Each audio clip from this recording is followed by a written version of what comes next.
Posibleng mabawasan ang mga kasong isasampa laban sa mga sangkot sa flood control scandal kung makikipag-areglo sila sa Office of the Ombudsman at magsasagawa ng restitution o isasauli ang lahat ng kanilang ninakaw na yaman.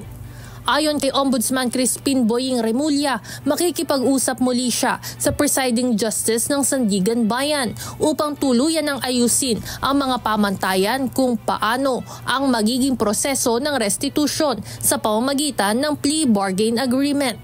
Plea bargain means lower charge, lower offense. Pleading guilty to a lower offense. Anya, hindi na bago ang usapang ito dahil nagawa na rin ito sa mga dating kasong nahawakan ng ombudsman. Ngunit kailangan muna ng judicial clearance bago ito maipatupad. Giit pa nito, mayroon kasing mga nakakarating na impormasyon sa kanyang opisina na maraming mga sangkot sa katiwalian ang interesado rito.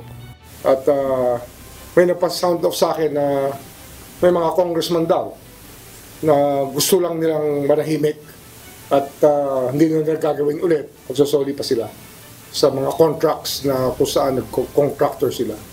Marami naman gano'n. Samantala, mayroon ding nakuhang tawag si Ombudsman Remulla na isa umanong dating mambabata sa Quezon City ang gustong magsiwalat ng lahat ng kanyang nalalaman patungkol sa flood control scandal sa naturang lungsod. Hindi naman nagdetalye si Remulla patungkol sa kung sino ang politikong ito. Very early in the morning, isang kaibigan ko, parang siyang go-between sa isang congressman from Quezon City who wants to tell all. So, we'll wait. I will work on that. Kabilang umano sa mga nais ibunyag ng dating mambabatas ay ang kanyang mismong involvement.